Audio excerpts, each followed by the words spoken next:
All right, good morning, everyone. Good morning.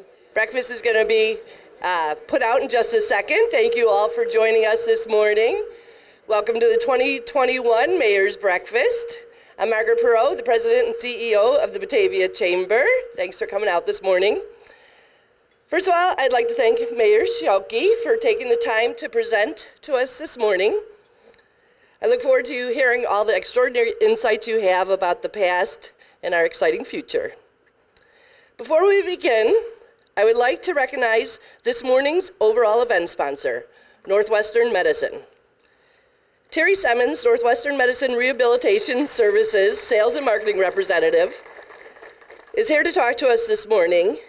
Terry began as an employee of Central DuPage Hospital and was hired to develop business with the goal to expand the footprint for the rehabilitation services. His group provides physical, occupational, and speech therapy services for both pediatric and adult populations. What started as inpatient services at one hospital and a couple of outpatient clinic locations now encompasses services at 11 hospitals and over 40 outpatient clinic locations, with 5 new outpatient clinics planned to open in the next year. By far the largest footprint for these services of any health system in the Chicago area. I would like to invite Terry up and to share with us an update on what's going on with Northwestern Medicine. Thanks, Terry.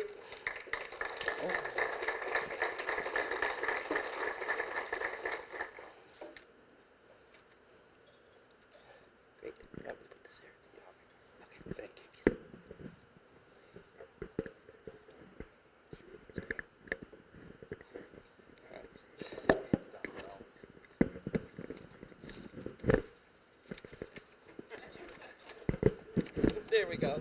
We got it. I'm going to have to shrink to talk into it anyway. Thank you, Margaret. Appreciate it. Good morning, all. Speaking on behalf of Northwestern Medicine, and specifically for myself, it is a pleasure to be with you today and to have the opportunity to sponsor Mayor Schielke's update in Batavia. Batavia is a valued and important part of our service area, and it is our privilege to have to count. I'm just going to speak. If you can't hear me, just nod and pretend like you do. Batavia is a valued and important part of our service area, and it is our privilege to have the opportunity to count many of its residents as our patients. We thank you all for that. I would like to extend our appreciation and thanks to the Batavia Chamber and its staff for allowing us to be a part of this informative and fun event. The Batavia Chamber has always been one of my personal favorites as we interact with many chambers. I always enjoy events like today's program. It really provides a great opportunity to see what's going on in the community and to kind of get a look at what we can look forward to in the future. 2021 has been a challenging year for us all, and a continuation of what has been an unprecedented alteration of our personal lifestyles and how we conduct our business. Like those we serve at Northwestern Medicine, we have run the gamut of many emotions as we have had to adapt how we interact with our patients and their families. It is a work in progress. It hasn't always been polished, and it certainly hasn't been easy. However, we have continued to focus our energies on continual improvement. We are proud that across our health system we have received a variety of awards and recognitions that support that we are making progress in our pursuit to be better. Specifically at Delnor, 2021 recognitions include a ranking among the U.S. best hospitals by both Newsweek and U.S. News and World Report. Rating as a 5-star hospital by CMS, a Leapfrog A safety rating, the Health Grades Safety Award, and Outstanding Patient Experience Award. We also continue to expand our system footprint in an effort to provide comprehensive programs closer to home and with convenient locations throughout Chicago and the suburbs. In 2021, the Payless Health System joined Northwestern Medicine, expanding our footprint, as Margaret mentioned, to 11 hospital locations.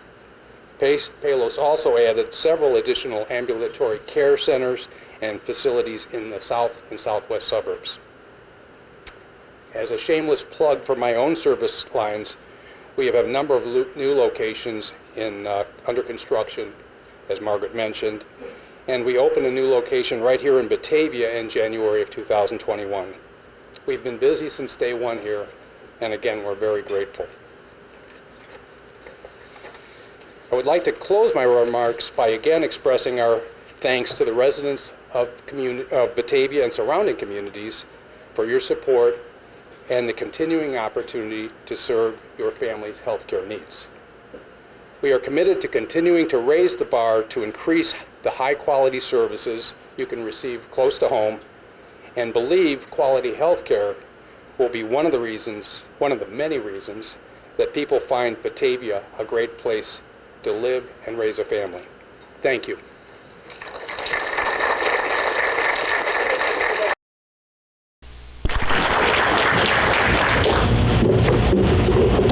Thank you so much.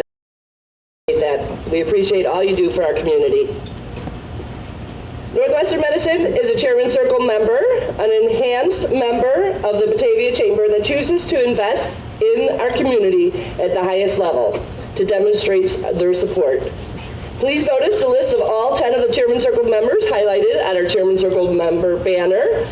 We have Northwestern Medicine, the Homestead, Patriot Heating and Cooling, Dorjath Law Center, BEI Masella, Orange Home Services, Crosstown Bar and Grill, D&M Home Improvements, Strategic Navigators, and D-Wing Construction. Please make every effort to support their businesses. I would also like to thank our sponsors of today's event, the Homestead, Randall and Jance's Law Group, Chick-fil-A, and the City of Batavia. Your investment in the Chamber is greatly valued, and we sincerely appreciate your support. I would like to thank LinkedIn for hosting us this morning, and thank you to BATV for recording our event.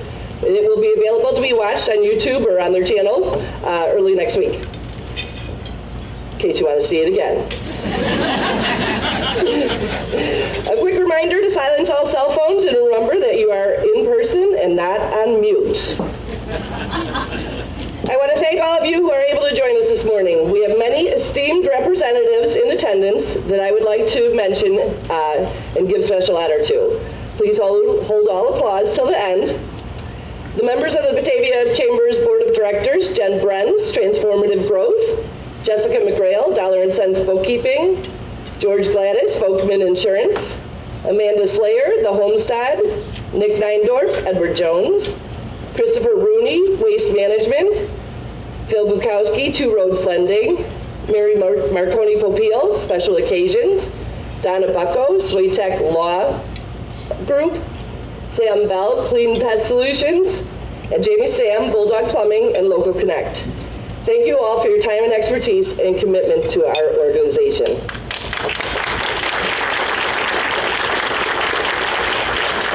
I want to recognize our current Chamber ambassadors, our members that represent us to the community and assist us in our mission: Kathy Barkey, Mike Burke, Jim Canella, George Gladys, Carrie Hosel, Georgine Kauth O'Dwyer, Kevin Laurie, Anita Malik, Laura Matter, Jessica McGrail, Paula Mueller, Jamie Sam, Michael Schultz, Don Sinnott, Sarah Vogelsinger, and Jennifer Zach. Both the board will hold all employees. I got a little bit more to go, guys. Both the board and ambassadors give their tremendous support to the Chamber, and I want to thank these individuals for their dedication to the Chamber and the future of business in Batavia. Now please help me recognize my partners in crime at the Batavia Chamber, Shirley Mott and Patty Anselmi. This we can applaud. These guys are amazing, always ready to help and do more. Patty's in the hallway, probably taking care of something, so we'll have to give her special honor later. I want to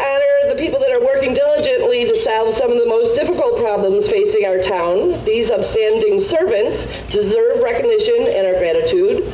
Please join me in thanking City Councilmen and staff representing the City of Batavia, including Laura Newman, the City Administrator, Fire Chief Randy Dickey, and Police Chief Dan Ewell. Board members and staff of the Batavia Township, led by Lee Tracy, Batavia Township Supervisor. Board members and staff of the Batavia Public Schools, led by Superintendent Dr. Lisa Hitchens and Board President Kathy Dremel. Board members and staff of the Batavia Park District, led by Allison Niamella, Executive Director, and Patrick Callahan, the Board President. Board members and staff of the Batavia Public Library, led by George Sheets, Executive Director, and Daniel Russo, Board President. Board members and staff of the Batavia Main Street, led by Beth Walker, Executive Director, and Board President Bob Hansen. Kane County Board Chairman Corinne Pirog, and Board Member Dave Brown.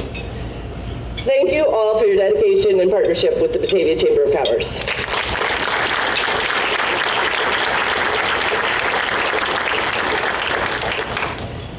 Since its formation in 1953, the Batavia Chamber has been a source of community information and an advocate for business. With the COVID pandemic, the Chamber has never been more essential in helping our community. The Batavia Chamber has been a convener of leaders and influencers and the voice of business needs and success. Chamber-sponsored events showcase members in the area with a plethora of possibilities to connect, learn, and support business. Batavia Chamber programs events include ribbon cuttings, grand openings, morning and evening networking events, annual golf outing, luncheons, award recognitions, educational seminars, lead groups, not-for-profit forums, special interest groups, an active job board, chamber bucks, hot deals, and member discounts. Our members are businesses that are proud to invest in our community through the Batavia Chamber. Now it is my pleasure to begin the rest of the morning, what you guys are all here for. I'd like to introduce our featured guest, Mayor Jeffrey Schilke. Mayor Schilke has been mayor for 40 years, beginning in 1981. He is currently in his 11th term, the longest serving mayor in Kane County history. His accomplishments in our town and impact on the surrounding area are immeasurable. He's a key reason Batavia is as remarkable as it is today. Mayor is always there to support the chamber and our local businesses. He expertly emcees our ribbon cutting ceremonies, 30 this year alone. He continually makes significant contributions to our community through his time, actions, talents, and dedication. And it is truly my honor to introduce Jeffrey Schilke, our Citizen of the Year of 2004.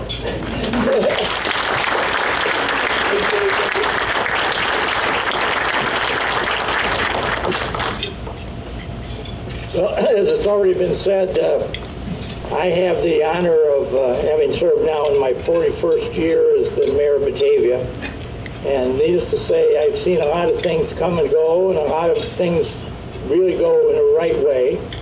And so I want to start today off on a very positive note, and specifically cite and thank publicly the other governments that work with us in Batavia, because they are about as top shelf as we've ever had in the history of the town, as near as I can tell, those that we have right now. And given what you're going to hear me say here in a few minutes, it's very important that we have this coalition of partnerships that we enjoy in Batavia with other governments.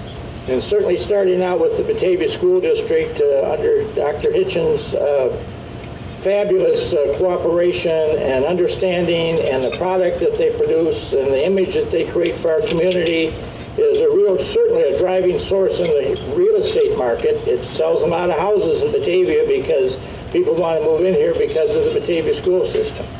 So they are a major partner and one that really does a great job. Next we have our friends at the Batavia Park District, and I'll talk a little bit about in my program here some of the things that they're doing in town at the moment, but again the same thing is true under the leadership that we have there. It is phenomenal and really goes forward and makes Batavia shine. Our friends at the Batavia Public Library and the Library Board, again, another strong partner. The facilities that were built, and I can remember having go through the referendum to build a new library, and needless to say, it was a memorable night because the library referendum was losing for most of the night till we got to the point where they counted the votes at the homestead. And they were the ones that turned it around and put us over and got that library that we now enjoy. And there's probably, in good days, there's well over 1,000 people that visit that library in downtown Batavia. So they are a major contributor to the good things that are happening in Batavia. Also, another one that needs to be mentioned is our friends at Batavia Township. They are a great partner. They're quiet in what they do, but they're very supportive, and they pick up a lot of needs of stuff that they're maintaining all the roads that are kind of within Batavia that aren't within the city limits and outside, and they're also the ones that manage all the community support of people in need. They're just a quiet partner and one that goes forth and does a lot of good stuff. And then certainly our friends at Watsons Community College, again, that's on our tax bills, but it's certainly well worth the cost because their success has allowed a number of people to gain a college education, and they continue to be a face of progress in the region. And certainly also I want to mention our friends at Kane County, Director Pirog and Dave Brown, who represents most of Batavia on the Kane County Board. The partnership we have there is really strong and very, very good. And so we're just very, very fortunate. So I begin this today on a very positive note, saying that we have the governments out there that are here working with us in partnership, and we will hopefully continue those in the days ahead. So let's go to the first slide. I'm going to put the trouble on the screen right away. The U.S. Census for 2020 had its problems, and it wasn't limited to Batavia. It was limited to all over the place, and there's some other, I have a role in the region that I play in Chicago Metropolitan Agency for Planning, so I get to talk to a lot of mayors, and there's a lot of people very concerned about the census. So I was able to sit in rather recently with the U.S. Census Bureau, and that's another whole story, but I won't bore you with it. But I will tell you that we were told, because there's a lot of us that would like to have pay to have a special census done, and I will tell you that I told the City Council the other night that I'm strongly going to advocate that we do this. But we were told by the Census Bureau that they're not going to honor any new special censuses till the end of 2023 before they will allow us to count. So any loss in population that we've experienced from 2020 through 2023 is our loss. I'm sure we're losing some money off of this deal, but not like some of the others. Our friends in Aurora are taking a big, big hit because they were told that the population of Aurora dropped 17,000 plus people between 2010 and 2020. Now, in the case of Batavia, the number that they're giving us is that Batavia's population increased between 2010 and 2020, 74 people. Now, I find that very interesting. Just I go out to Tanglewood Subdivision on Deer Path Road, and Scott Buning, our Community Development Director, helped me figure this out yesterday. We have had 63 new houses built out there in the last decade. So we got I guess it would be 1.3 people must be living in each one of those houses. Their population only increased 74. Also, I will tell you that we've got a phenomenal staff at the city's utility billing department. And they can tell me right off the bat by the size of the utility bill how many people approximately are living in any residence of Batavia, which is fine, but we don't have many utility bills that are zero. We got somebody living in almost every place we got an address, we got some folks living, so there's no known vacancy that we can find in the Batavia, but they're telling me we gained 74 people between 2010 and 2020. So Batavia will be sponsoring a special census, hopefully with the approval of the City Council, and I think they're with me on this, in 2023, so we can find out what the real number is, because we don't think we have the real number right now. So we are, got some interesting numbers going. One of the things I will tell you right now is that, as near as I can count, as of yesterday, we have 869 new houses either under construction or have been approved for construction by the City Council in Batavia, and most of those are being built fairly rapidly. You go out to Wind Energy and Kirk Road on the southeast side out there. We have a townhouse development that's 242 houses, of which more than half have been built so far. And so I think we'll have a very healthy number to be counted in 2023 when we can finally get the opportunity to do so. So let's go to the first slide. Okay, one of the first things I want to talk about is the senior living community that we have in Batavia. Now, this is a picture of the homestead, and we have 6 senior living communities now in Batavia. Let's go to the next slide. This is Heritage Woods out on East Wilson Street, and I'm going to run through these pretty quickly because I do have a lot of slides to show. Let's go to the next one. This is River Rain Point down on Island Avenue, right north of the City Hall. Let's go to the next one. This is the newly erected Windmill Manor. That's 82 units out behind Walmart on Batavia Avenue, or Randall Road and Fabian Parkway. Let's go to the next one. This is the Batavia Rehabilitation and Healthcare Center out on Fabian Parkway. And let's go to the next one. This is the Landings, which is 142 units out, again, right behind the Walmart. So right now, in Batavia's population, as near as we can tell, we may have almost 2,000 people living in senior living communities. The homestead is a big contributor to that number, but if you add them all together, and some of these aren't fully occupied yet, like the Landing, we're pretty sure we're going to have over 2,000 people in senior living communities in Batavia. So it's an interesting dynamic and demographic to have because obviously they're free to roam around, they're free to come shopping, they're free to come and do things in the community, and we welcome them, and we are very, very pleased that we have this population. About the biggest demand that they place on us is ambulance service, and we have that covered, I think. But I mean, that is where some of the new population of Batavia is coming. Obviously, the one thing that they don't have is any kids living with them. So as a result, we don't have anything coming at the school system. Most of all of them are paying property tax, so they're making their fair share of contribution, but we don't have kids coming out of it. So the slide I'm showing now is one that was put together by the Chicago Metropolitan Agency for Planning. And basically, they're trying to define for us the current Chicagoland region, of which there are 7 counties, which includes Cook County and the city of Chicago. There are 284 municipalities, cities, or villages in that area. And they're right now, given the newest census numbers, they're telling us it's 8.5 million people.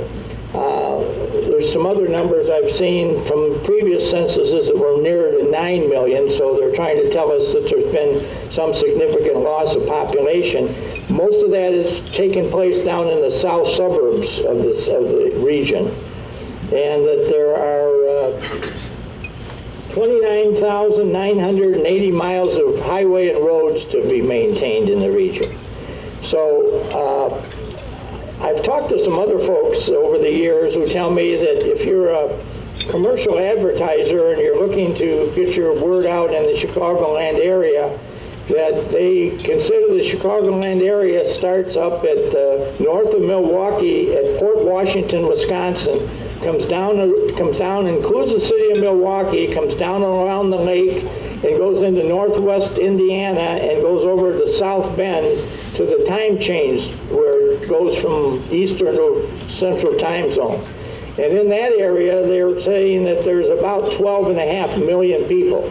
And if you're trying to market something, you target that area with TV and whatever, because they're all kind of lumped together. If you watch the TV newscast, you'll see that they're talking about things that specifically happen in northwest Indiana because the TV signal's going over there. So there's a lot of mix mash as to what is the Chicagoland area. There's definitely definitions to it, but that's what we have going for us right now.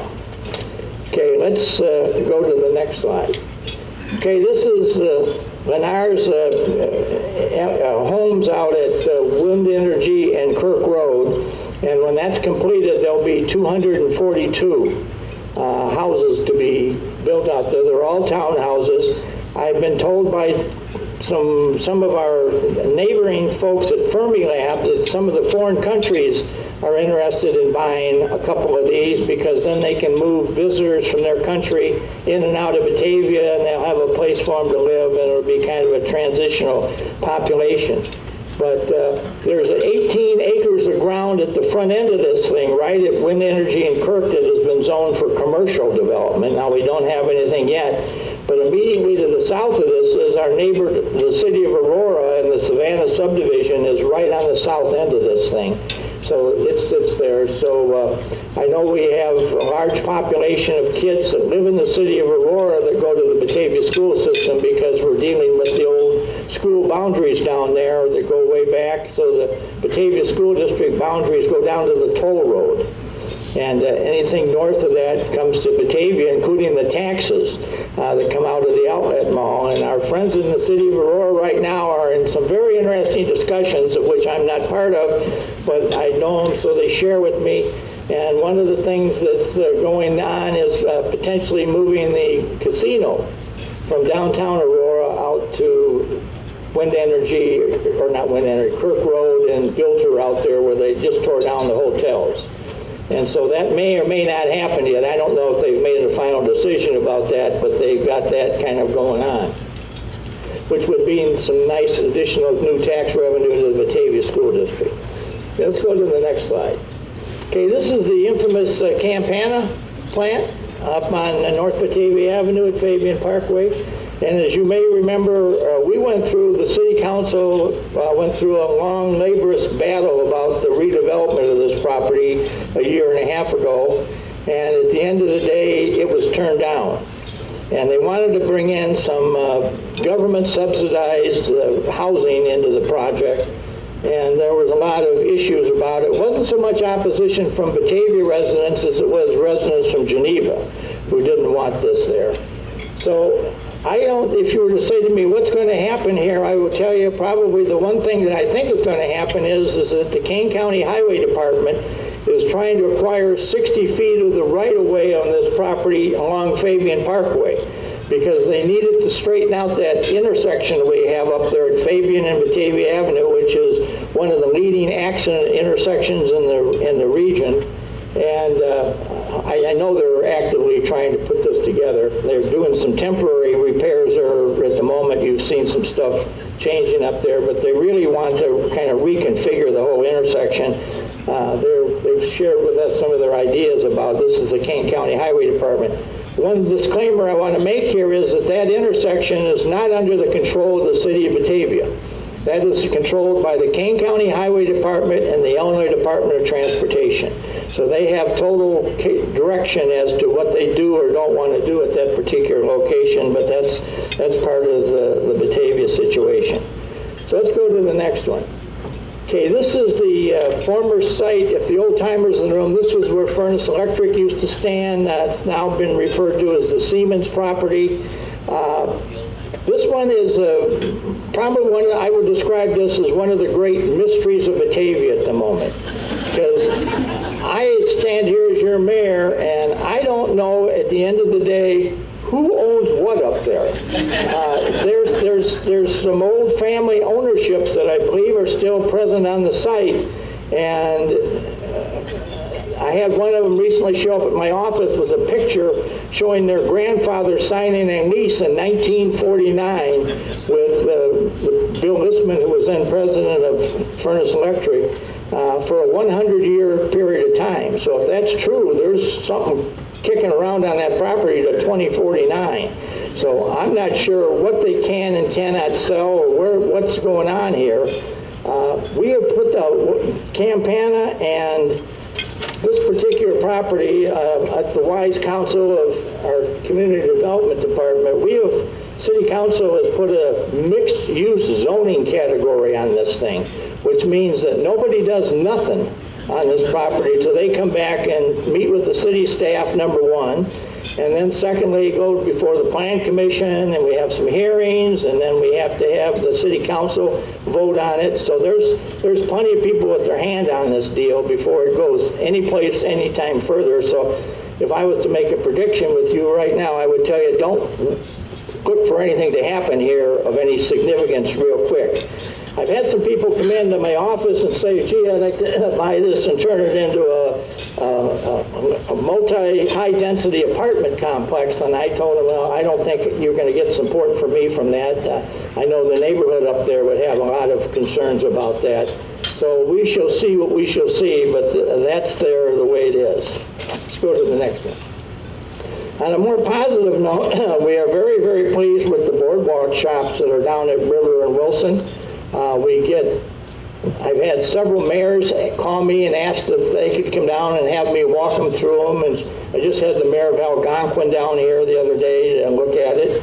So there's this was a great idea that I first had some doubts about it. And there was a group of folks that kind of drove the thing, and one of those that really was a key partner with us was the Batavia Schools in this, because that Batavia High School Manual Arts Department made most of the framework that later was be able to be assembled for these buildings. So we're going to be adding, I'm led to believe, a couple more here before long, and they're all occupied, and people are moving in and doing their thing and bringing their business out of their basement and showing what they are making and whatever. It's a great idea. We are kind of pioneering it in the Chicagoland region, and so hats off to all those involved, because this really was a really nice shot in the arm for downtown Batavia. Let's go next. Okay, then we have the Wilson Street Mercantile Shops, and this is another good idea. This is the old-timers in the room. You have to be an old-timer to remember this, like myself. This used to be the East Side Funeral Home. This was the Crane Funeral Home. And this was later went out of business, and it was sat there for a number of years with nothing really exciting too much happening with it. And now they've turned it in, and we now have some nice shops in that. So that's made another move forward. So again, we've taken an old building and reconvened it into something of some significant new activity. Next slide. Okay, then we have the Newton House, which is now under the careful and watchful eye of BEI, Batavia Enterprises. And they have done a wondrous job, in my opinion, with this thing. Bocadito's Argentina restaurant is under construction there at the back end of it, and we're waiting to get the water line connected so that they can put themselves into business. We have Giabella and we have Artesian's Market in there, along with some other office users. So this is a very alive and well operation, and this is one of the more historic buildings in Batavia at the corner of Batavia Avenue and Wilson Street. And so I just think this is, again, another great idea of how we've taken an old building and brought new life to it, and we're doing that job very, very well. Let's go to the next thing. One of the great mysteries of Batavia at the moment, these are signs that have just been hung in the window at the corner of River and Wilson. And this is John Hamill from Bar Evolution, and Pal Joey and Melissa Mano from Sidecar, and they are opening up a new Tapas Restaurant there that's going to be open with small plate service. And I know it's kind of been held up a little bit because we now require these old buildings have to be sprinkled when you're bringing all these heavy numbers of people in at any one time. So they're in the process now of converting we're bringing the sprinkler system into the building, and I'm sure they want to be open before Christmas, but that's kind of the idea of what's going on here with this. Let's go to the next slide.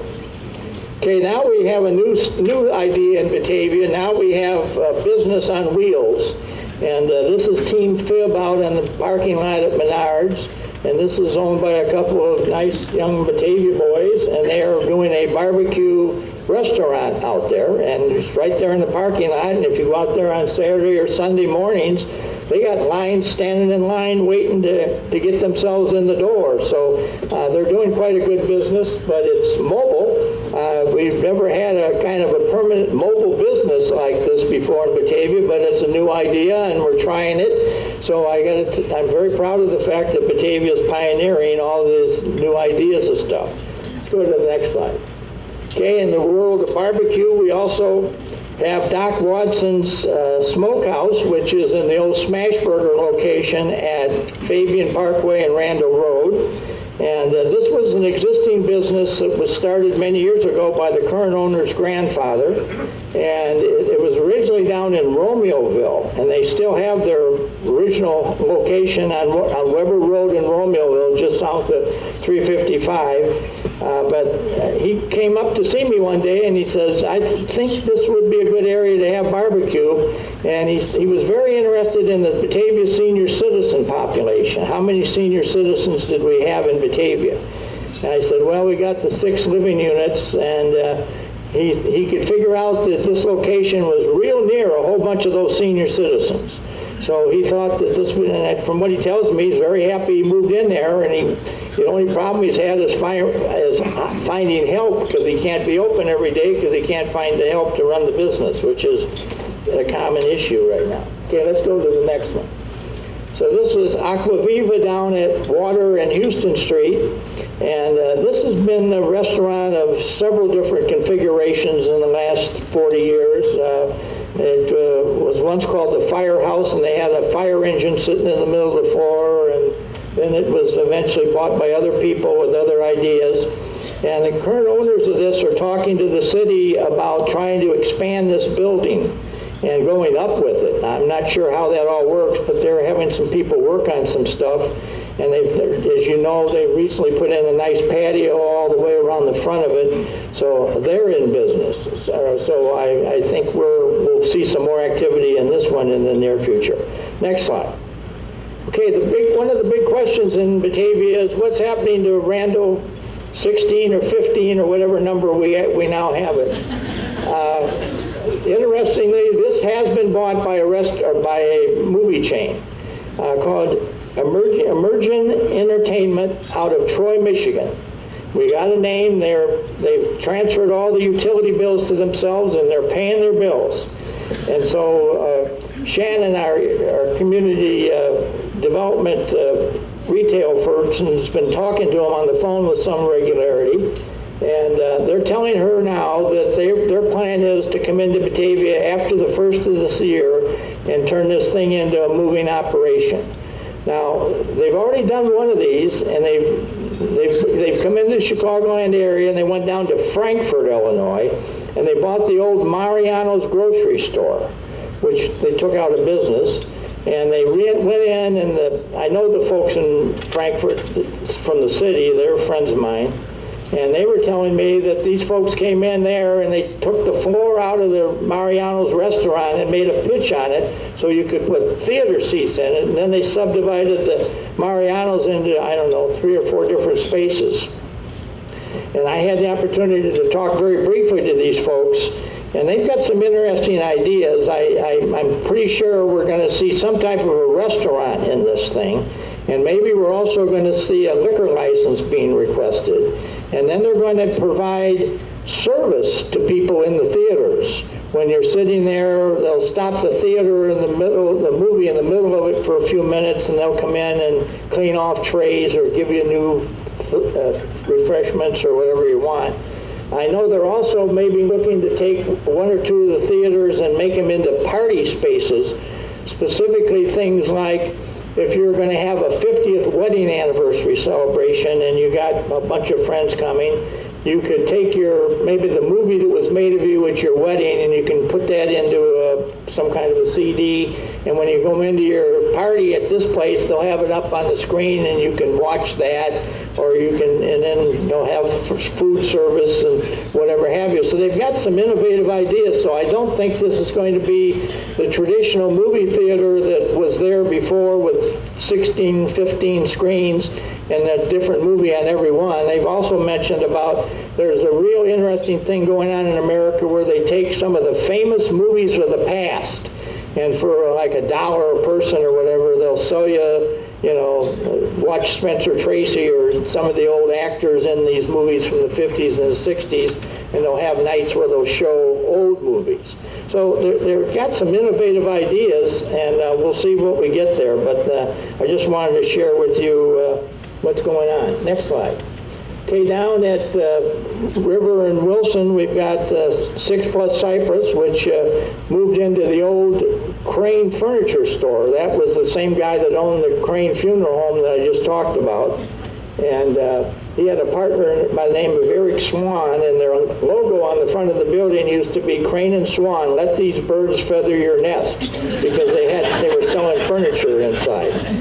But anyway, they're doing a nice job there. Then we have the Wilson Street Tavern, and we have Oak and Swine, and now we got Haley B's Bakery going in. So we've got some new things happening. And of course, Bocadito's just left and is moving over to the Newton House. So again, this is strengthening that whole activity at the corner over there. And the East Side Business District, I will tell you, has never been as alive and as active as it is right now with all the new stuff going on.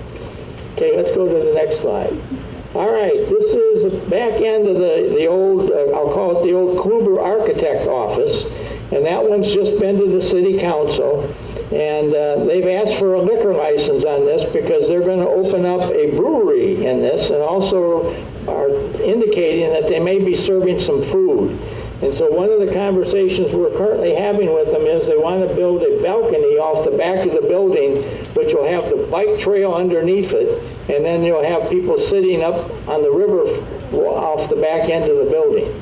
And these are nice people, and they certainly seem to be very intrigued about Batavia's history and whatever have you. So I will tell you, I think this is something in the next year that we shall see. And one of my jobs, as you know from being here, is to kind of let you know what's going to happen in the next 6 months or so.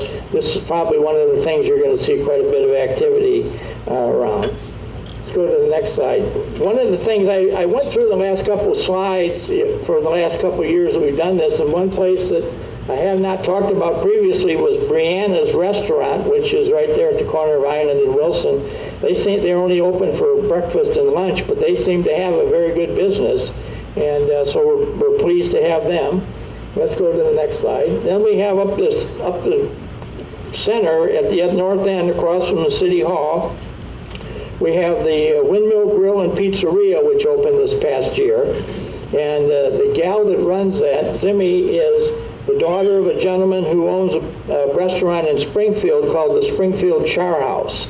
And I've talked to some folks in Springfield, they give that high reviews, and what I've heard, I've eaten there myself several times, I'm very pleased with Windmill Grill. They do a very nice job, and they're doing a good presence in Batavia, and so again, something else that's come together that kind of strengthens our downtown.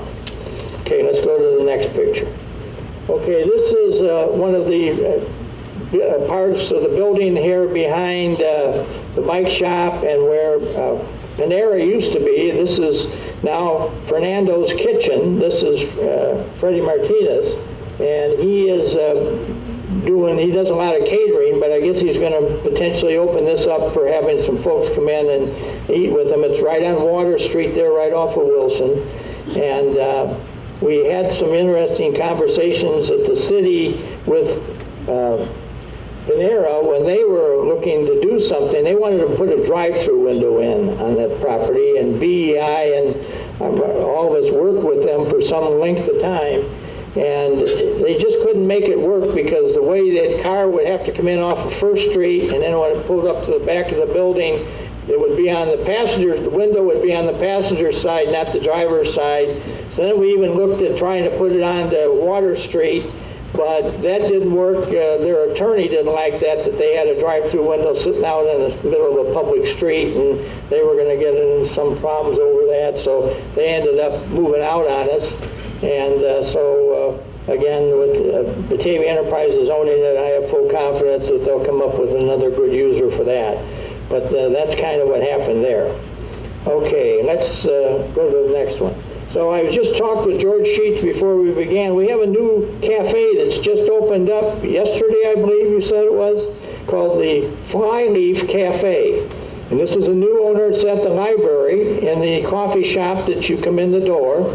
And they are, according to George, they've got a nice menu and stuff's good. And so I haven't been there yet, but I'm hearing good things about it already. So again, another new business that's come into our downtown. I think this really has a potential of continuing to strengthen our library because people can go in there and buy themselves a cup of coffee and go look for their books or whatever they're going to do. And so we are on the cutting edge of library services in Batavia, and I think this one just strengthens it even that much more. Okay, let's go to the next one. Okay, this is the old, I'll call it, the Catholic Church had their little banquet hall down there, Knights of Columbus Hall, on North Washington Avenue, and it's now been occupied by Enticing Cuisine, moved out of Water Street and moved over there, and they are now in business, and I know a number of clubs in town are now using them for meetings and whatever have you. So again, it's an old business and a new location, but I think it speaks to the quality of Batavia and what stuff's all about. Okay, next slide. Okay, coming soon to our town. This has just been approved by the city council, and this is the Casey's Gas Station and Convenience Center. Now, they are going to be on West Main Street at the site of what is today Buc-ee's, which has mobile gas sign on it. That's all coming down. The building's coming down. Everything's coming down. I think they're going to keep the gas pumps up, but they're going, or maybe at least in the ground, but they're going to redo the whole site. Now, this is a photograph I took of a brand new Buc-ee's that's in suburban Toledo, Ohio. I was out there a few weeks ago and stumbled onto this, and this had just opened, and this is what their new store looks like. It's 4,500 square feet. It's all brick, and inside they sell gas, but they don't sell much else as far as any automotive stuff. They're not into services or anything else, only gas. But inside they've got a convenience center, and I've had people in town tell me that there's one now out in Sycamore and they got great pizza. So among other things they do is that they are doing that. So watch for some activity just to the east of Holy Cross Church. I had lunch yesterday with Father 20 and we were talking about what's going to happen there. And he jokingly said, well, there'll be customers because they have all kinds of celery and carrots and little cups and everything else that they sell in this place. So this will be a new, unique place to get dinner for yourself at night if you want to in Batavia. So let's go to the next slide. Okay, this is the old Batavia National Bank building, which Bob Riley was president of for a number of years. And it has now been bought by the Marconi family, and they have now leased it to, I guess we're calling it the Comedy Vault. And so the Comedy Vault is under construction. We've allowed them to have some temporary openings. They have to hire a member of the fire department to be in there the whole time the public's there because we have to watch what's going on because they're sprinkling the building, which is one of the reasons today if you drive over there, the street's closed because we're putting a brand new water line in. Because believe it or not, that water line that's in the ground next to this bank was part of the original water system of Batavia when it was first approved in 1893. And so this is an old leaded water main that needs to be taken out and put in brand new, and it's going to be done so. And this will be in business here pretty quick. And we shall see what's going on. The whole building is being sprinklered, and so Fire department likes that, and we are in business doing it. I can't tell you for sure what the dates are going to be, but I'm sure you'll be hearing about it in the near future. Okay, let's go to the next slide. Okay, now I'm jumping out to Randall Road for a couple minutes, and here we are at the Menards on McKee Street, and this is the new warehouse and entry point for their products that they're building right at almost at McKee and Randall. It's coming off the back end of the building, and this was going to allow them to do some other remodeling inside, which will further expand their retail opportunities. And so I would tell you, Menards has always been a very interesting company to deal with. When they first showed up many years ago and said that they wanted to build in Batavia, the guy that came to see me, I never talked to anybody from Menards that ever wore a suit and tie. They all came in their hunting jackets, and they flew down from Eau Claire, Wisconsin to DuPage, and they came over to talk to us. And they came in and they said, well, we like Batavia because we like your zoning ordinance. And I said, okay, well, what's about the ordinance? And they said, well, as a retailer, you let us sell just about anything we want to sell. Because we're right now, this is 30 years ago, we're in the hardware business, and but we think we're going to be in some other businesses here pretty quick. So in a few years, you know, you may see us selling books, you may see us seeing greeting cards, you may see us seeing toys, clothing. They listed a whole bunch, and if you go in that store today, everything I just mentioned is for sale in there. So I don't know what new items we're adding now, but they're here to bring them to Batavia. So, and they are, from a revenue perspective, they're one of our better sales tax generators for the community. So they're doing all this, and it's upward and onward. So let's go to the next picture. Okay, this is taken from the parking lot of the Great Escape at Wilson and Randall, looking north. And this is, again, another project that Batavia Enterprises has its hand into. And this is next to our new chicken restaurant out there. And they are right now putting in, they cleaned off the site. They've put in a new retention pond to the east of it. They've bought some more property, and this is largely being dug by Mr. Douglas from Douglas Floor Coverings, because he's been investing in this a little bit with some folks. And they've now got Chipotle Restaurant and Starbucks are under construction here imminently. And they've got a couple others that I talked to Austin Dempsey yesterday, and they've got some contract negotiations going on for some other types of users. And so I can't name those yet because they haven't really put themselves out there. But I think you will see this totally built out within the next 2 years. This will all be commercial. And then the plan is that you'll be able to get in the parking lot there in front of Ace Hardware, and you'll be able to drive as you do all the other parking lots on Randall Road, and be able to go from Wilson Street to McKee and never have to go onto Randall Road. And a lot of people like that idea, so that's one of the things that we'll be doing there with that. But if you go out there now, everything's been removed from the site, and the chicken restaurant standing there by itself. I've already talked about them last year, so I didn't want to dwell on those folks. But this is one of our major development sites. And let's go up the street here just a little bit. Next slide. And this is Douglas Floor Covering bought the old TGI Fridays building. And TGI Fridays, I guess, is kind of phasing out of the restaurant business. So Douglas bought this, and they're moving their major showroom for the region into Batavia. So this ought to be a real nice sales tax generator for us, and it'll bring a lot of people, a destination business. People will be coming for some distance to come here. And so they'll be moving in. They're doing a wondrous job inside the building, and they've done the outside a little bit, but this is coming. And let's go to the next one. Then they have this large parking lot immediately to the south of the building. And Austin told me yesterday there is a contract that's been signed for this property.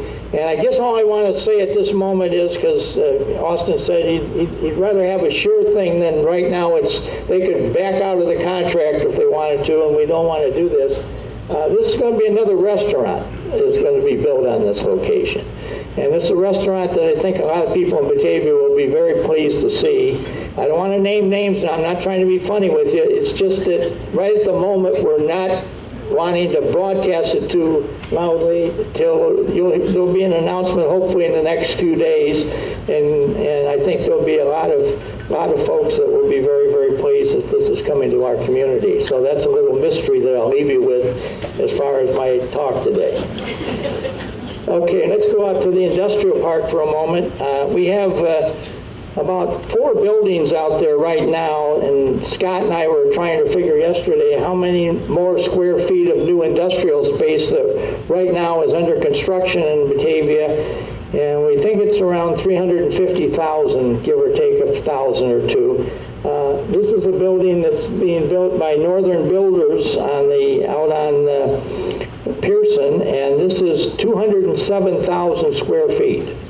And they haven't told us yet who's moving in, but I think they got somebody in the back. And then down the street on Lewis Board, we got another building for $125,000 being built by the Midwest Industrial Fund.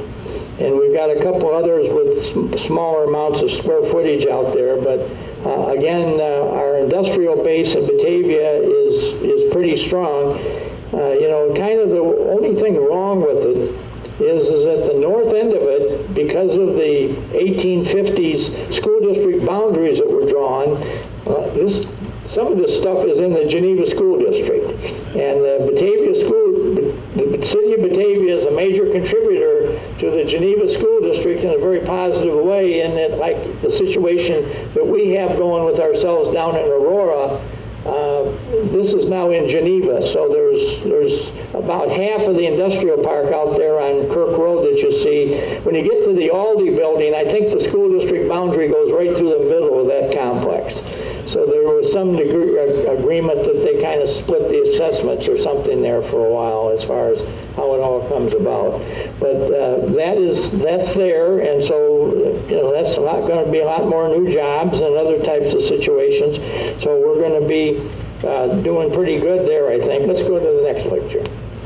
Okay, this is the other one that's down on Lewis Bork. That's under construction. You can see the piles of dirt. They're just pouring the floor in there right now. Let's go to the next slide. Okay, this is the Habitat for Humanity homes, which have been built over the last year out at Independence and Wilson, right to the south across the street from Ace Hardware. And this is on the site of the old city water tank that used to be there, which we took down after we built the new tank that's now behind the West Side Fire Station. And so we had this land. Habitat for Humanity came in and bought the land for this from the city. We did not give it to them. And they got permission to build these 4 speculative homes, although the calls I got at the city, there were a number of people who wanted these houses. There was a lot of folks very interested in moving in. And I believe now they have ownerships for all of them. And part of the deal is if you buy the house, you have to do some of the work in it to kind of finish it off. And so that's kind of going forth. And I believe maybe 1 or 2 have moved in now. So it backs up there to some of the commercial stuff on Randall Road. But if you've seen it, it's just west of Batavia High School's football field there, a couple of streets, and it's right out there at the corner. And this provides some opportunities for folks with lower incomes to move into Batavia. And I'm proud to say that in the whole idea of affordable housing, Batavia, in comparison with some of our neighbors, and I'm not going to say who, we have some of the better numbers as far as number of affordable housing opportunities that we have.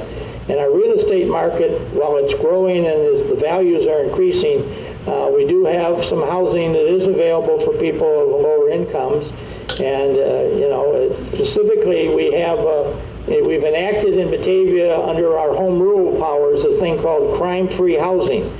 And that basically applies to the apartment complexes where we do have some of this. And if you are in that apartment complex and you go out and you commit some type of a significant crime, we have the power. I have to sign a document that says we're asking that you be evicted. And we've done it on now, I think, 3 or 4 times that we've taken people out of these apartments in Batavia because they've committed some very serious crime, and we just don't need to have them as a resident of our town anymore. So we use that very sparingly, but if we have to use it, we will use it. And I've never had anybody come back and try to sue us or anything else. Most of them just take their stuff and leave. But we've had some folks that do some stuff that I don't want to get into this today, but I just wanted you to know we do that. Let's go to the next slide. Okay, this is the buildings that stand out behind the West Side Fire Station on Main Street. And these are kind of unique looking. They're different roof configurations, but the requirement is that they all have to be built out of the same materials that the fire station is built on. So they look like somebody jokingly told me they look like miniature outhouses out there behind the fire station. Well, what this is all the mechanical devices needed for the cell phone towers that we now rent space on the West Side Fire Station for. And the city of Batavia has several locations that we now have these cell phone tower situations going. We've got a couple on the east side over at the Public Works Garage, and we got some over on the Kirk Road at the water tower that's there by Fermilab. And I will tell you that having these there generates a nice amount of cash for the city of Batavia's general fund each year, because we have these cell towers being leased by these various cell phone companies. And one of the things I more recently have gotten into now is apparently we've got a couple dead spots in Batavia where if you're talking on the phone and you get to this location, suddenly you lose your phone signal for about 300 feet, and then it comes back. And the most notable one, I'll share it with you because it's out there, is the intersection at McKee and Van Ortryk. That many people tell me their phone drops dead on them when they drive through that intersection, but then it comes back right away. So that's the kind of thing that is happening. So, okay, now for the kind of the big news. This is what the Shodine project in Batavia is going to kind of look like when it's built. This is the one that has just been finished in the last few weeks in downtown Oswego. And they invited myself and the members of the city council who were available to come down and take a tour of it. There's a couple in the room here that were with me when we went down. This stands right by the Fox River in downtown Oswego. And it's a very nice looking building. On the lower level here you can see all the open space. That's all their retail space. And they have 16,500 square feet down there that is available for, and we have a comparable amount of space in Batavia in our building for this. And it will be along Wilson Street and along River Street where the parking garage now is. That'll be a retail space with a parking garage above it. But this is kind of what the building is going to look like. In our case in Batavia, the corner at Washington and Wilson Street is going to be made to look like the old steeple of the First Baptist Church that previously stood there. So to have a kind of that historic look to it. But Mr. Shodine is now going forward. He's having all the plans made and all the work. He's had a model made of it and everything else. And so the anticipation is that we will be breaking ground in March of this coming year for this building. It's going to take probably 1.5 to 2 years to build it. But let's go to the next slide. This is what it looks like from the inside in Oswego, and the whole interior of the building is open, and they have a swimming pool and a racquetball court and a bunch of other stuff that all the residents can use. And then there's a couple of party rooms that if you're going to have a birthday or an anniversary or something, you can rent the room or they let you have the room as part of being a resident there. The interesting thing about the Oswego project, which is a little bit smaller than Batavia's project, is 186 units. I think this one is 177. Anyway, when this one was opened, Mr. Shodine's staff tells us that within about 2.5 to 3 months, they had 71% of it rented. And so I will tell you that I've had a lot of conversations. Needless to say, there's a lot of people who don't like it. It was very contested on the city council. I don't vote, as you know, on the city council unless there's a tie of the aldermen. And on this particular project in Batavia, I had to vote 3 times about this. But it is probably now, it's going to be coming.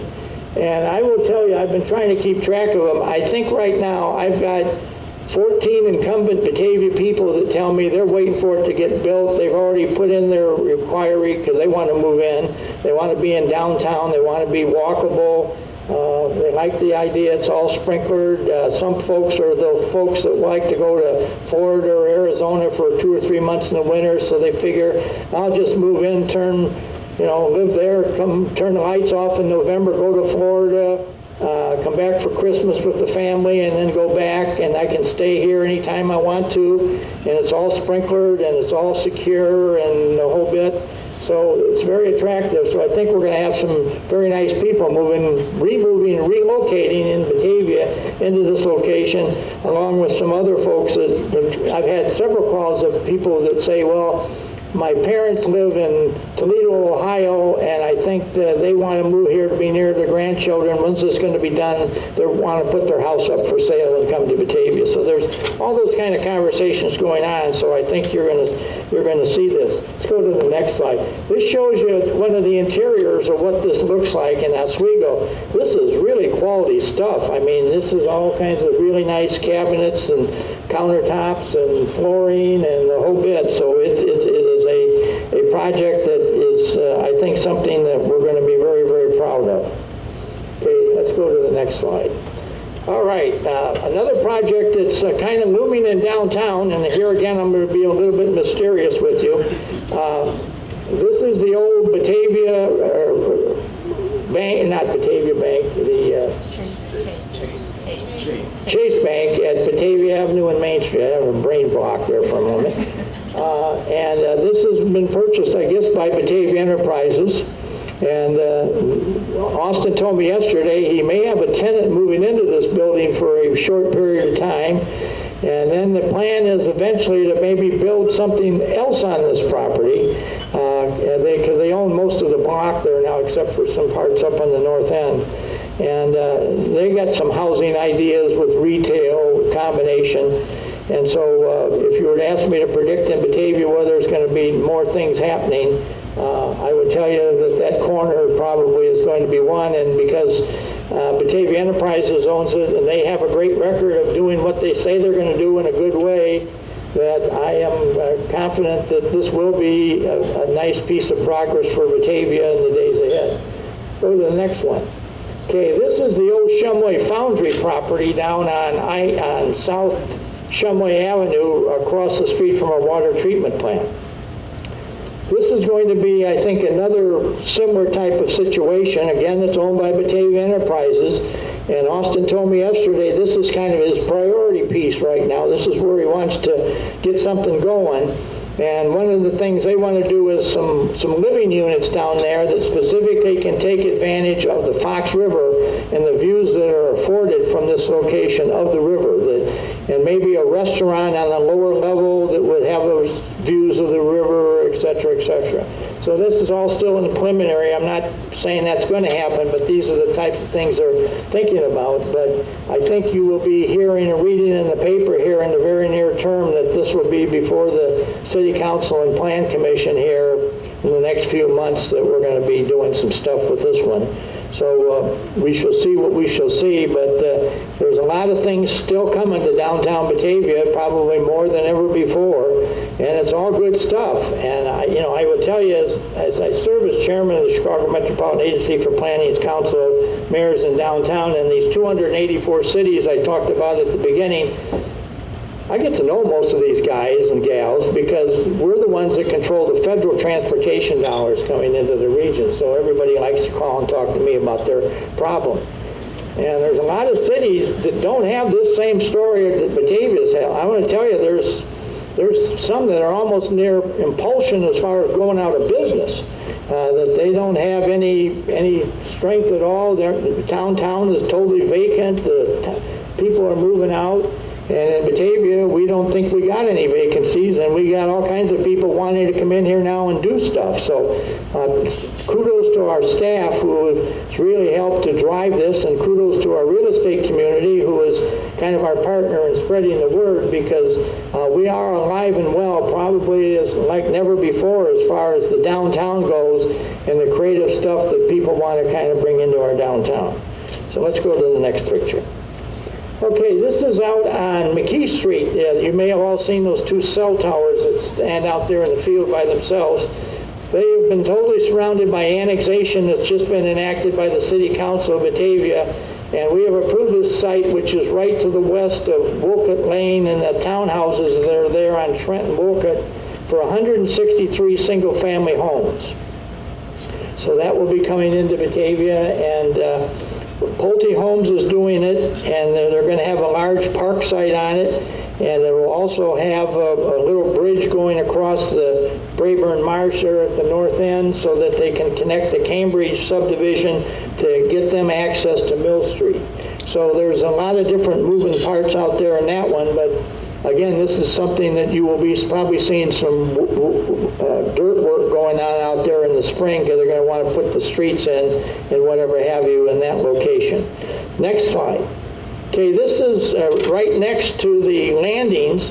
This is I think it's a 14-acre tract of land, and we have had a meeting of the City Council Committee of the Whole a couple weeks ago, and George Haynes, who's the gentleman that built the Walmart store and the stuff out there at the corner at Fabian and Randall, is in control of this piece, and he brought in a group that wants to do a 105-unit upscale apartment complex on this place. And it will be, George couldn't tell me enough about how upscale this is going to be, because he claims that because of the proximity to the railroad tracks in Geneva and the tollway to the south, and the number of people that are expressing desires to want to move in, that he doesn't think there's going to be any problem at all in renting this thing. So you probably will be seeing a formal hearing going forth on this, and the approval of it coming fairly quickly. So again, this will add on to it. So let's go to the next picture. Okay, this is our friends at the Park District that are doing a major renovation of the Quarry swimming pool. And I don't want to speak for them, but they've got a beautiful new street and sidewalk in there. It's never been like that before. It is a major shot in the arm of positivity on their part, so I really commend what they're trying to do. And I think you're going to be very pleasantly pleased when you see what the Park District does at the Quarry. And then going to the next picture, one of the big pieces of news is the Park District, I guess, is under contract and is negotiating the completion of a deal in which they would buy the now professional building at Houston and Water Street in downtown Batavia, of which they're going to, I guess some of the existing tenants are going to be moving to other locations. I've already talked to one that's told me he's found another location in downtown Batavia, and he's moving. I talked to another one that told me he's moving to Naperville because some of his employees live over in that direction.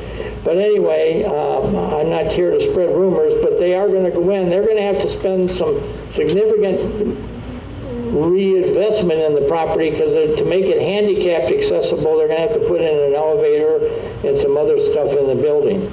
But that should be coming. Then let's go to the big questions. Then we get into the Depot Pond, and this one is still an active conversation that's going on between the Batavia Park District and the City of Batavia. And where this is at the moment is that the state of Illinois, and I question some of this myself when it comes to the state of Illinois, supposedly it's got an appropriation in their budget from the Department of Waterways to remove dams. And this is Batavia's old dam is one of them they would like to remove. But the concern is what happens to the Depot Pond. Now, there's been a lot of different debatable ideas floated around. They've had public hearings. We've hired engineers to kind of pre-plan it all. And I guess I've publicly said that I support keeping the Depot Pond where it is, because quite frankly, a couple of things. Number one, I'm amazed at the number of times a year that I see, like on prom night, hundreds of people down there wanting to have their picture taken with the depot pond in the background. The number of times I see 50th wedding anniversary parties coming down and having their pictures taken. A number of times a homecoming dance. All the kids are standing down there having their... So this is kind of the Batavia photo setting, I mean, among other things. Then we've encouraged multi-million dollars of investment of homes on the west side of the pond. And needless to say, they are a very loud voice to the city council and myself about, they bought that house because they like that water feature. Then you got the bike riders that some like the depot pond, others want it changed in some different way. And at the end of the day, I guess this is where I think this is at. We've gotten some quotes on doing things down here on the depot pond, on the river where the dam is, and whatever have you. And they go from about $4 million up to $14 million. And, you know, beyond the state thinking that they're going to take the pond out or the dam out for maybe $3 million, there could be, depending on what Batavia decides to do, there could be like a $10 million bill floating around here for somebody to pay for, and I guess they would look to the city and the park district to do that. I'm not so, I only speak for the city, I'm not so sure we could do that without having to go to a referendum and let people vote on this as some kind of a tax increase. So I think that could be a real heavy-duty referendum to try to sell that one. Maybe I'm wrong, but I'm not optimistic that that's going to be an easy decision. I guess my message here today is don't get too excited that anything's going to happen there real quick, because I think we got a lot of conversation and political management and community aldermen are going to have their ears bent like you wouldn't believe by some of these folks. So let's go to the next slide. This is the old dam that's probably going to have to come out in some form or fashion. There's a couple interesting facts about this that many people aren't aware of. The dam was built so that it encourages the water in the river to flow toward the east. Because they wanted to move the water underneath the windmill factory, the Challenge Windmill factory. And I don't show it real well in this picture here, but you can see there's a couple things jutting out from the building. The building was originally designed to have the river run underneath it. And then the Challenge built another building that was totally on top of the river. This is before the age of electricity, and they used these wheels to grind the stuff that they were making in the windmill factories. So it was used for the water power. Well, then they got electricity, and that all changed. But as a result, this is still there. And then we find out we had a situation where we had a gentleman commit suicide a couple years ago, and he drove himself into the river, and then he shot himself. And he did it up at the boat club, and his car floated down the river, and it got to just above the dam here, and it went down into the river. And so it was at nighttime, so one of our street soup guys was out plowing snow when he saw this happen. So we got called, the fire department got there. Chief Dykey wasn't chief yet. It was when Bill Darren was still the chief. So the fire department gets up there, so we called for the Aurora Fire Department to come up. They have a dive team, very good. And they come up and they can go into the water. So they come up and they go into the water, and they had ropes on themselves, thank goodness. In about 5 minutes, the captain from the dive team comes out of the water, and he comes up to Chief Darren and myself, and he says, guys, I just went down there. This guy is dead in the car. He says, but I'm going to recommend that we don't do nothing more here tonight. We got to do this in the daylight because this is highly dangerous. He says, I have never, ever seen the depth of the Fox River as it is right here at this location. And so the next day, we tried to measure how deep it was right there. And it's about over 30 feet. It's hugely deep right there. And so we have people saying, let's put in some other type of water feature or whatever at that location. That's going to be extremely expensive, if not prohibited, just because of the configuration of the river that's right there. That may be the deepest point in the entire Fox River, right there at the north end of the dam. So just so you know kind of the things that we're working with here, this is not an easy decision that the city council and the park district are taking lightly. We've got engineers working with us and everything else. It's not going to happen overnight, so I could be standing here next year giving you an update of what happened with the dam, but I don't think there'll be anything too significant happen in the meantime. Okay, I'm just about done here. Let's go to the next one. Okay, this is one of the things that's going to happen this year again. Largely because of Austin Dempsey's leadership, we're going to build a monument to Flag Day, because Dr. Segrand, who was one of the founders, lived right across the street here, and he was living here in 1916 when it was first proposed by Woodrow Wilson at the encouragement of Segrand and some of his friends. And so we're going to do this, and we got a sign up. This is going to be right to the west of, or excuse me, to the east of the Peg Bond Center. Go to the next slide. And Steve Basilian has designed this thing, and it's going to be a circular thing that can be added onto in the years ahead, but it's going to be a story of all the things that the American flag has had significance in the history of the United States by year. And it'll tell it, I think it'll be a well-attended monument. It's going to be a big flag in the middle of it. And then on the outside of it, there's going to be bricks honoring everybody from Illinois who has won the Congressional Medal of Honor. So there's some stuff happening there that I think Batavia will be, and we're going to be, supposedly our groundbreaking is going to be next June 14th, which is Flag Day. So, and we still could use a few more donations for it, so if you know a group that would like to make a donation, I know we're going to be selling some bricks and other stuff to help pay for it, but it's well over $1 million in investment that's going to be made here. Next slide. I just want to pay a compliment. We got a lot of old buildings in Batavia that people have done nice jobs with. This is the old Blaine Street School down at Jefferson and Blaine Street, and they've done a fabulous job. They took it and divided it right down the middle. And there's 2 living units, and there's a garage on each side. If you haven't seen it, it's a great example of reuse of old buildings. And quickly here, a couple more final slides. Go to the next one. We've had 2 churches in Batavia that have got anniversaries. I just was at the Logan Street Baptist about 6 weeks ago, and they were honored for their 100th birthday in Batavia. So this is our Black Baptist Church up at North River Street and Logan, and they've built a new building there and everything else, but they are 100 years of age this year. Let's go to the next one. And then this coming Sunday, the Covenant Church, which is on Main Street right across the street from the high school, is going to celebrate their 150th birthday in Batavia. And so we've got some stuff from the church community to be very, very proud of. And certainly the churches in our community have been the backbone of a lot of us in a lot of different regards. And so I've been having some meetings rather recently with members of the Ministerial Association. And one of the things we're going to try to do is kind of reinvent or bring back some of the old ecumenical activities that we used to have in Batavia, where all the churches came together and had services. And so I know they're planning to have something right before Christmas. And then we're right now, with the support of the fire department, it looks like we're going to have a 12th night Christmas tree burning ceremony.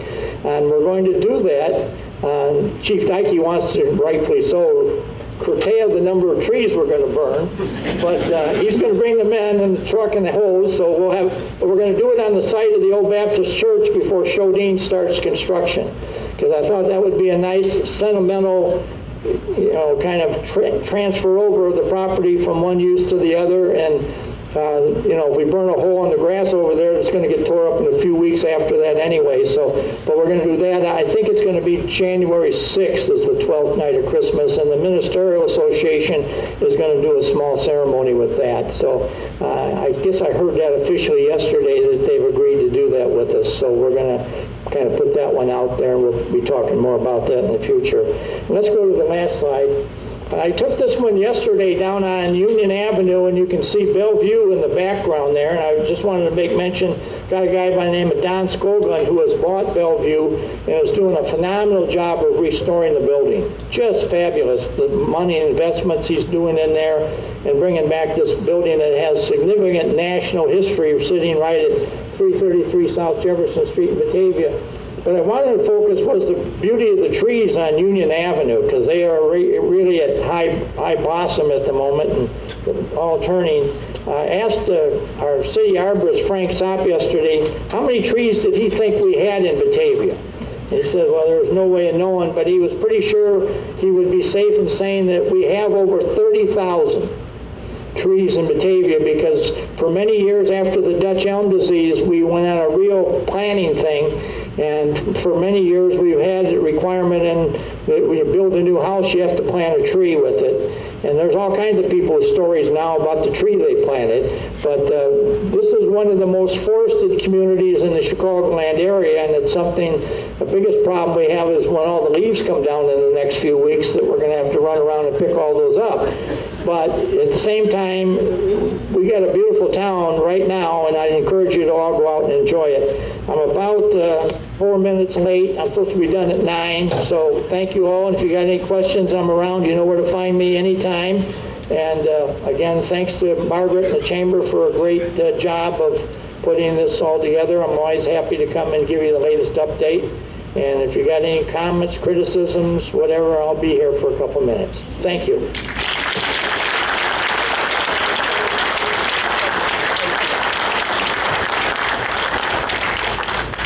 Thank you, Mayor.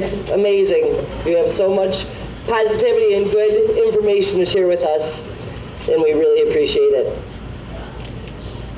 I have a couple important things I want to mention before we wrap up this morning. I want to let you know Batavia Rotary is here. Tony Winter and Dan Hofler, will you wave your hand? They are selling, and Terry Dykius. They are selling Corvette raffle tickets. The drawing is November 20th. The funds go to support local programs that are necessary to keep our town thriving. So if you're interested, stop by and talk to them about the Corvette raffle. I want to let you know that we are accepting nominations for the 2021 Citizen of the Year. Nominations are due Friday, November 12th. So if you can consider somebody who either lives in Batavia or owns a business in Batavia that has made a significant contribution to the community, take a moment and write up a nomination letter and submit it to us at the Chamber.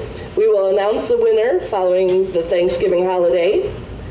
I also want to let you know that the Batavia Environmental Commission wants to honor a business that has been taking steps to be more sustainable and environmentally friendly. Applications for the Green Oli Award can be submitted by Tuesday, November 9th by applying on their website, bataviaec.org. We will celebrate the Citizen of the Year and the Oli Award winners at our annual Inspire Award celebration that will be held here at Lincoln Inn on Thursday, January 27th. So mark your calendars now, please. I'm thrilled to announce that the Chamber is again doubling the value of Chamber bucks like we did last year. The holiday Chamber bucks will be donated out of the Chamber's budget as a matching program. So if you purchase $50 of Chamber bucks, the Chamber will then give you $50 of holiday bucks. And they can be used at over 75 of our local businesses. So a great way to support local and strengthen our local economy.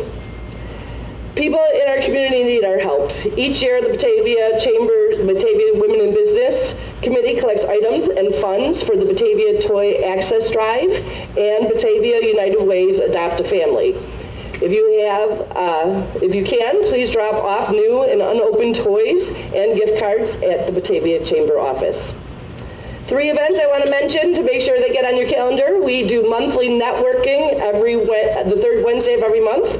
This Wednesday, November 17th at 4:30 a.m., we will have our evening networking at Windmill Grill and Pizza, and we will feature Albright Theater and give some tours, so it'll be a great event.